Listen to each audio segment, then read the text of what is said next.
കാലത്തിന്റെ ഹ്രസ്വതര ചരിത്രം A brief history of time എന്ന് പറയുന്ന സ്റ്റീഫൻ ഹോക്കിൻസിന്റെ ഒരു ബുക്കാണ് നാഷണൽ സയൻസ് ഡേ ഫെബ്രുവരി 28 നിങ്ങൾക്കായി പരിചയപ്പെടുത്തുന്നത്.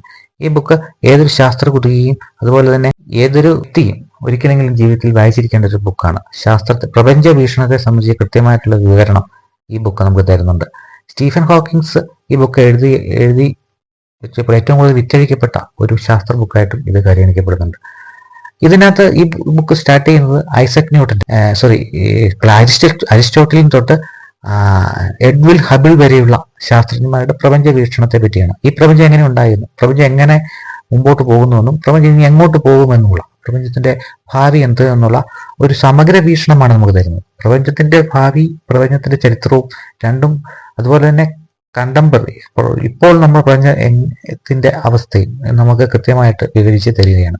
അരിസ്റ്റോട്ടലിന്റെ കാലത്ത് നമുക്കറിയാം പ്രപഞ്ചത്തെ പറ്റിയുള്ള കൺസെപ്റ്റ് എവിടുന്നായിരുന്നു. പിന്നെ ടോളമിയിലേക്ക് വന്നു, പിന്നെ കോപ്പർനിക്കസ്, കപ്ലർ, ഗലീലിയോ തുടങ്ങിയിട്ടുള്ള ശാസ്ത്രജ്ഞന്മാർ, ബഹിരാകാശ ശാസ്ത്രജ്ഞന്മാരുടെ എന്നിട്ട് ഐസക് ന്യൂട്ടന്റെ കാലത്ത് നമ്മൾ കണ്ടെത്തിയിട്ടുള്ള അദ്ദേഹത്തിന്റെ തിയറി ഓഫ് ഗ്രാവിറ്റി, ഭൂഗുരുത്വ ബലം എന്ന് പറയുന്നതും അതിന്റെ അവലംബിച്ച് അദ്ദേഹം കണ്ടെത്തിയ 3 നിയമങ്ങൾ, ചലന നിയമങ്ങളും പ്രപഞ്ചത്തിന്റെ ഗതിവിഗതികൾ പ്രപഞ്ചത്തിന്റെ നിയമമായിട്ട് നമുക്ക് ആദ്യകാലങ്ങളിൽ കണ്ടിരുന്നു. ആധുനിക ശാസ്ത്ര പിതാവായ ഐസക് ന്യൂട്ടനിൽ നിന്ന് ഗ്രാവിറ്റി മൂലം നമുക്ക് പ്രപഞ്ച നിയമങ്ങൾ എഴുതപ്പെട്ടിരുന്നു. ഏറ്റവും പ്രായോഗികവും സിമ്പിളും വളരെ എളുപ്പത്തിൽ മനസ്സിലാക്കാവുന്നതുമായി ഈ നിയമത്തിൽ നിന്ന് ഐൻസ്റ്റീന്റെ സ്പെഷ്യൽ തിയറി ഓഫ് റിലേറ്റിവിറ്റിയിലേക്ക് പോവുകയാണ്.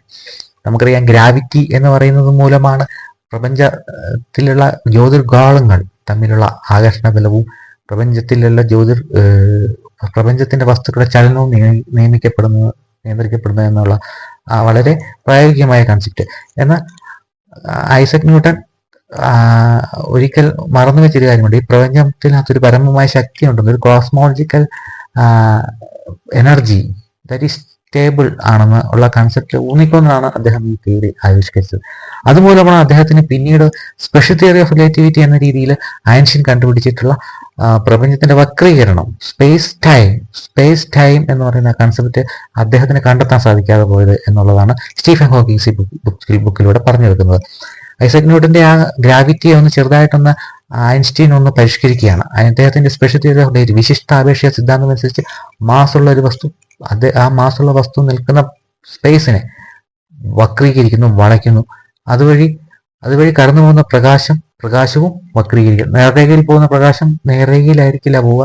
ആ മാസുള്ള വസ്തുവിന്റെ വക്രീകരിച്ച സ്പേസിലൂടെ കടന്നു പോകുമ്പോൾ പ്രകാശവും വക്രീകരിക്കപ്പെടുന്നു എന്നുള്ള ആശയമാണ് സ്പെഷനങ്ങൾ നടക്കുന്നത് എന്നുള്ള ഒരു കൺസെപ്റ്റാണ് ആൽബർട്ട് ഐൻസ്റ്റീൻ പങ്കുവച്ചത്.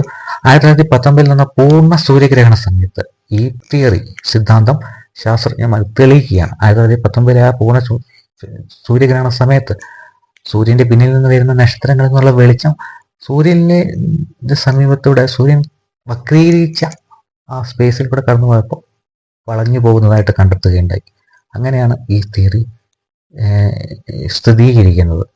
പിന്നീട് ആൽബർട്ട് ഐൻസ്റ്റീന് ശേഷം എഡ്വിൻ ഹബിൾ പ്രപഞ്ച വികാസം സംബന്ധിച്ചുള്ള കൺസെപ്റ്റ്. ആൽബർട്ട് ഐൻസ്റ്റീൻ ഒരിക്കൽ പോലും ചിന്തിക്കാത്തൊരു കാര്യമാണ് പ്രപഞ്ചം എപ്പോഴും ചലനാത്മകമാണെന്നുള്ളത്. അവിടെ ഒരു സ്ഥിരാങ്കത്തെപ്പറ്റി അദ്ദേഹവും ചിന്തിച്ചിരുന്നു.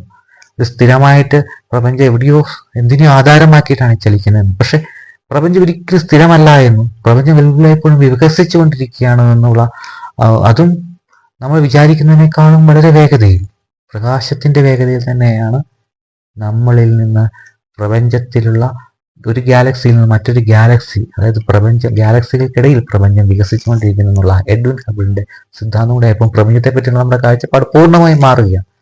പ്രപഞ്ചത്തെ പറ്റി ഒരുപാട് പഠിക്കാനിരിക്കുന്നു. പ്രപഞ്ചം ഇനിയും ഒരുപാട് രഹസ്യങ്ങളുടെ കലവറയാണെന്നുള്ള ഒരു കൺസെപ്റ്റ് സ്റ്റീഫൻ ഹോക്കിൻസ് തരികയാണ്. സ്റ്റീഫൻ ഹോക്കിൻസ് പ്രധാനമായിട്ടും തമോഗർത്തങ്ങളെ പറ്റിയാണ് കൂടുതലായിട്ട് പഠിച്ചതെങ്കിലും പ്രപഞ്ചത്തെ പറ്റിയുള്ള സമഗ്ര വീക്ഷണമാണ് അദ്ദേഹം ഈ ബുക്കിൽ കൂടെ നൽകുന്നത്. അപ്പം ഈ